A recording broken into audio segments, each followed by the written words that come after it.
Muy buenas, bienvenidas, bienvenidos a la mazmorra de Pacheco. Aquí estamos dentro de las Meeple Factory en Fifth Zone, en Granada. Aquí estamos con nuestros amigos Guislain Masson, que es el creador de No Talon, este juego que podemos disfrutar gracias a la editorial GDM en nuestro país. Y ha venido Joan Luis, que ha venido, Juan Luis, encantado de teneros por aquí a los dos. Un placer. Thank you for coming, gracias por venir. Que nos va a hacer de traductor, porque él prefiere la entrevista en francés, se siente más cómodo, así que nosotros no tenemos problema, porque visto mi nivel de inglés, me da igual. Así que nada, vamos a empezar eso, preguntas sencillitas. Nosotros pensamos que dentro de los juegos de mesa lo importante son las personas, así que nos gustaría que nos contaras un poquito quién es Guislain Masson, quién eres. Ouais. Et il pense que dans les jeux de société, le plus important sont toujours les personnes. Donc, ils veulent savoir qui c'est Guislain Masson. Une petite description de vous. Oh, c'est difficile. On va essayer de faire court pour une fois. Donc Guislain Masson, c'est moi. Donc j'ai 46 ans, je suis français, je vis à Paris.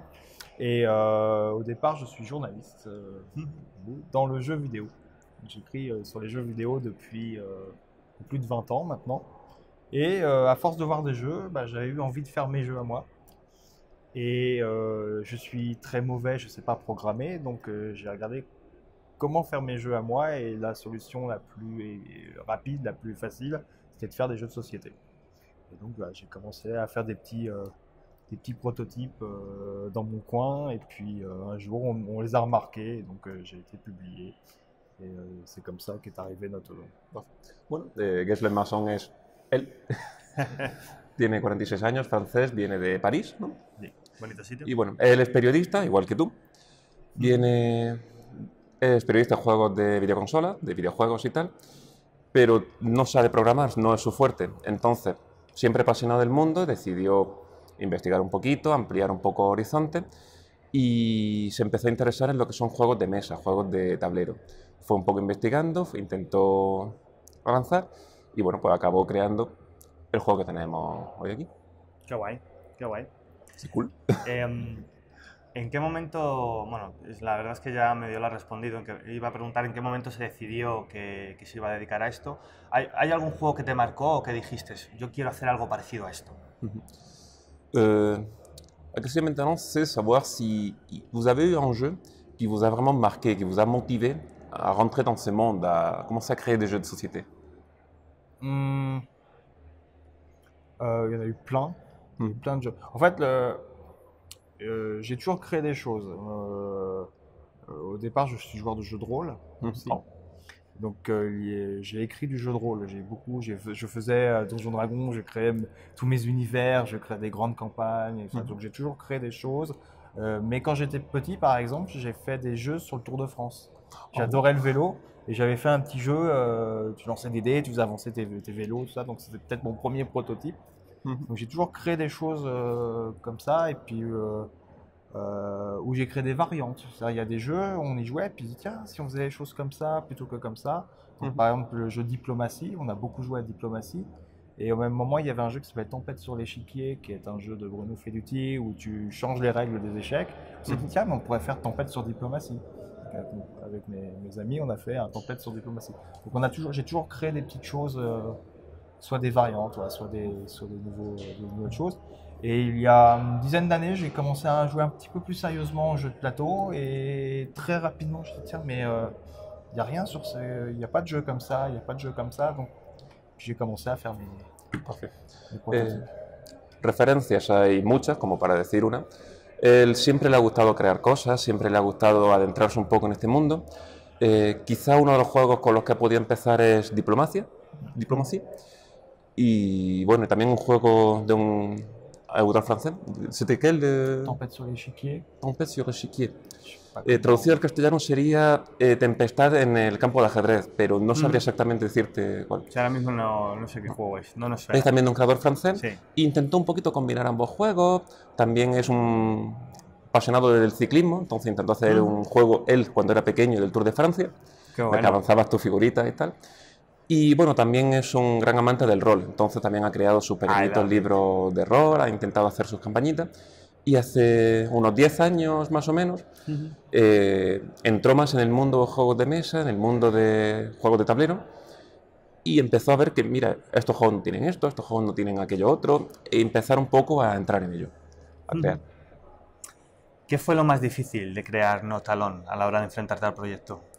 Qu'est-ce que c'était le plus difficile pour vous à l'heure de créer No Talon, de faire face au projet? Ça n'a pas été difficile du tout.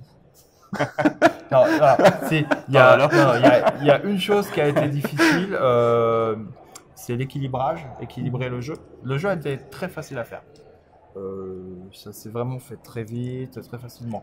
Le plus dur, ça a été de faire que le jeu fonctionne aussi bien à 2 joueurs qu'à 7 joueurs et que ce soit pas toujours ou la créature ou les traqués qui gagnent. Donc ça a été ce qui a pris le plus de temps et c'est le plus frustrant parce que finalement on ne crée rien, on est juste en train de dire il faut peut-être mettre un point de plus par là, un point de plus par là. Il faut faire des dizaines, des centaines de parties pour arriver à ça. En sí, crear el juego no fue difícil. Ahora, lo que sí le llevó mucho tiempo, sin duda, fue equilibrarlo. El cómo hacer que la partida sea igual de entretenida para 2 que para 7 jugadores, cómo hacer que la criatura no siempre gane la partida o que no siempre gane los exploradores. Aquí hay que subirle un puntito, aquí hay que bajarle un punto. Es sobre todo el regular el juego en sí. El que, digamos, cada partida esté equilibrada y no haya siempre un bando que se decante. Sí, suele ser lo más difícil. Bueno, sabiendo que él viene del mundo de los juegos de rol, que ha jugado mucho, seguramente esta pregunta ya sea fácil para él de responder. Cuando diseñas un juego, ¿empiezas por la temática o por la mecánica? En sachant maintenant que vous venez du rôle, que vous aimez le rôle, une question à venir est, quand vous faites un jeu, vous commencez par la structure du jeu ou par l'histoire du jeu? L'histoire du jeu. Historia. Toujours. Sin duda, l'histoire. J'essaye d'ailleurs en plus de trouver des thèmes qui sont pas les thèmes qu'on voit tout le temps. J'ai pas envie de faire un jeu de zombies ou je sais pas, un jeu sur l'agriculture. Il y en a plein. J'ai envie de faire autre chose. J'ai envie de partir. Alors, je suis très geek, donc j'aime bien partir d'univers de films ou rappeler en fait. Bon, No Talon, c'est un peu Predator, c'est un peu Aliens. Voilà, j'aime bien partir vraiment des thèmes. Sin duda la historia. De hecho, siempre buscar un mundo que no esté tan avanzado, no un juego de zombies de los cuales ya hay una gran cantidad, sino buscar algo nuevo. Y aquí, por ejemplo, ha tomado referencias de películas, porque también le gustan mucho las películas, en plan Alien, Predator, cosas del estilo. Sí, se nota, además. Predator. Como peut le voir. Eso explica un poco también su colaboración en el proyecto de Crónicas del Crimen. ¿Cómo ha sido crear ese Crónicas del Crimen? Ese Bienvenidos a Redville. Bon, il demande comment ça a été aussi de participer dans Chronique du... Ça a été une très très longue aventure. En fait, alors je peux raconter l'histoire, j'ai rencontré l'auteur du jeu à un festival pendant l'été. Et comme lui aussi vient du jeu vidéo, on a sympathisé. Et il m'a montré 2-3 jeux sur lesquels il travaillait. Et on s'est dit, tiens, on pourrait faire quelque chose tous les deux. Et on a commencé à travailler sur l'adaptation d'un jeu vidéo. Et à force de se voir, machin, il m'a dit, ah mais j'ai aussi un autre truc sur lequel je travaille, donc qui était Chronicle of Crime. Et je dis, bah écoute, moi ton projet là sur le jeu vidéo m'intéresse pas tellement, par contre Chronicle of Crime, c'est incroyable, t'as une vraie idée mécanique, etc. Mais on peut aller plus loin que faire des enquêtes policières, on peut faire autre chose. Et donc je lui ai dit, bah tiens, par exemple, on pourrait faire des enfants qui enquêtent sur des choses bizarres dans une ville. Et donc l'idée a fait son petit chemin et c'est devenu une extension qui s'appelle Welcome to Radio. Mais ça a été un travail, j'ai passé plus d'1 an dessus. C'est un travail titanesque parce que tu as une partie création d'univers. J'ai une partie création de règles, mais on avait aussi tous les outils à faire. Parce que j'avais besoin d'outils informatiques. Le jeu est un jeu hybride. J'avais besoin d'outils informatiques qui n'existaient pas dans le logiciel. Et donc on a créé les outils en même temps qu'on écrivait. Donc ça a été compliqué, mais à la fin, je pense que le résultat va être sympa. Et à titre de comparaison, c'est quasiment l'équivalent d'un roman de 600 pages en termes de longueur de texte et de l'univers. Voilà. Es una historia bonita, como se conocieron en un festival, compartieron un poquito sus ideas, sus proyectos, los dos eran apasionados de más o menos los mismos temas y hablando entre ellos se dieron cuenta de que compartían afición, de que compartían muchos temas y por qué no trabajar juntos, hacer un proyecto en común. Entonces entraron en el proyecto este de Crime. Ha sido un trabajo titánico, como él mismo dice, en el que han estado más de un año, en el que han tenido que crear muchísimas herramientas online, de informática, para poder llevar adelante el proyecto. Si lo comparáramos a un libro, más o menos hablamos de una duración de 600 páginas, así que no es algo corto, pero que piensa que en cuanto lo veamos el resultado va a ser satisfactorio, que nos va a gustar a todos. Sí, nosotros lo tenemos, no lo hemos jugado todavía, pero a mí Crónicas del Crimen ha sido de lo mejor que he probado del año pasado, de los mejores juegos. A mí me encanta, I love it. Lui, il a le jeu aussi, il doit encore le Ouais, site, il doit être, mais parce qu'il a vu, c'est l'un des meilleurs jeux qu'il a pu voir de l'année passée. Donc, On est d'accord. está de acuerdo. Próximos proyectos que hay en la mente. D'autres projets que vous avez à l'idée? Alors j'ai des choses oui, en cours. Bon, il y a une deuxième extension pour Not Alone déjà. J'ai un jeu pour l'an prochain où je peux pas encore trop parler, mais parce qu'on n'est pas sûr du titre, et qui s'appelle l'Histoire secrète pour l'instant, et qui Ça, va, je peux le dire ou...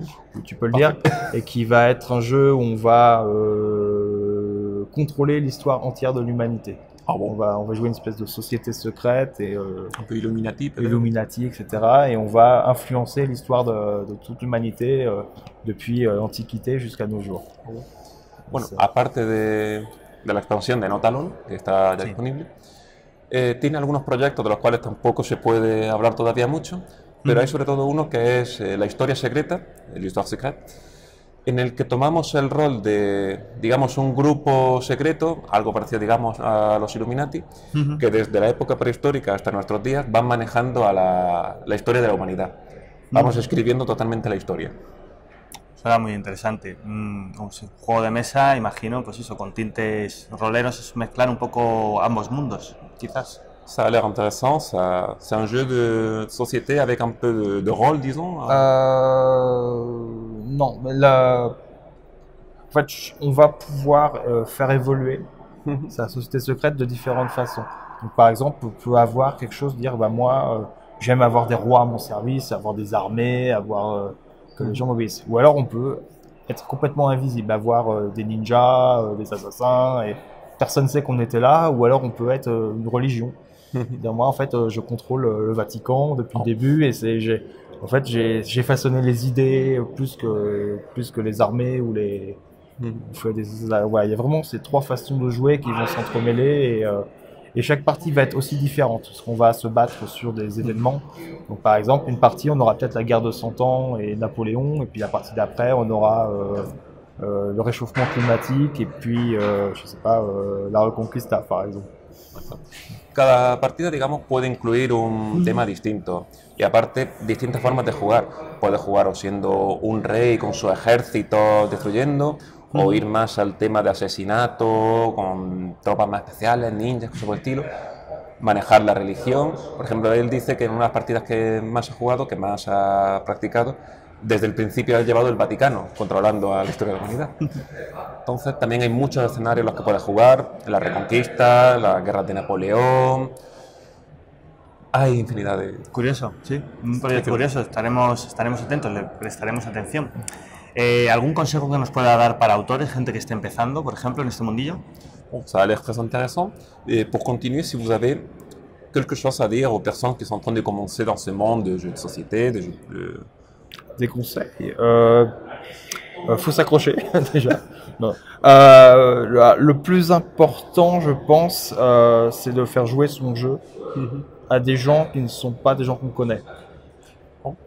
Faut le faire, faut venir dans tout ce qui est concours de prototypes. Moi, avec Not Alone, par exemple, j'ai gagné un grand concours qui est Boulogne, et ça a été très intéressant parce que le jeu s'est confronté finalement au public avant même d'être sorti, et donc j'ai déjà pu voir des choses qui allaient ou qui allaient pas. Et c'est vrai que quand on fait un jeu, on dit ouais, j'ai un super jeu, mais qui a joué? Ah, mes copains ont joué au jeu. Non, il faut le faire jouer à des gens qu'on ne connaît pas. Il faut même leur donner la boîte avec les règles et débrouillez-vous pour voir comment ils le reçoivent, et puis du coup s'améliorer par rapport à ça. Et puis c'est aussi un moyen de se faire remarquer quand on fait les festivals, les concours par les éditeurs. c'est le conseil que je peux donner. Bueno, primero es prepararte y echarle ganas, eso es lo más importante. Y segundo es jugar, es decir, pero no jugar con tus amigos, sino jugar con gente ajena, con gente extraña, para evitar el que tus amigos siempre te digan, hostia, qué guay. Hacer que el juego lo pruebe gente con la que no estás acostumbrada. Y luego moverte, ir a festivales o ir a pequeñas exposiciones, sitios en los que puedas presentar tu juego, en el que tú puedas dar tu caja, que la gente lo vaya probando y te vaya dando su opinión, que vaya diciéndote qué tal. Él, por ejemplo, fue a Bolonia, a Bolonia, a un festival de juego en el que estuvo compitiendo con algunos y en los que su juego estuvo en muestra antes siquiera de salir a la venta, para que la gente pudiera ir probando e ir... Son consejos que aquí nosotros también hemos dado, es verdad, es cierto. C'est un conseil d'ailleurs que lui-même il a fait quelquefois en sa chaîne.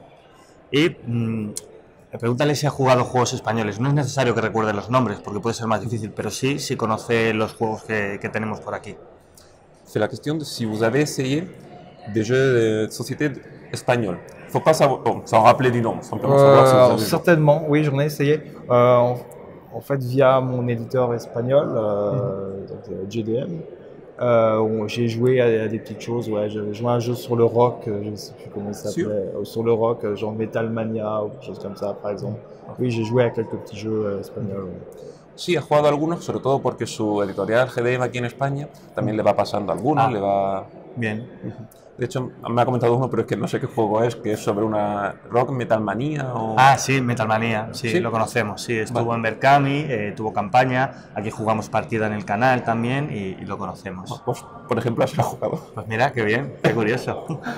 Vale, hablaba de los juegos de ordenador, juegos de PC, pues también nos gustaría pues, que nos recomendara un juego que le haya gustado mucho o que le haya marcado. Vous avez dit avant aussi que vous étiez fan de jeux de vidéo, de jeux de console, surtout ordinateur.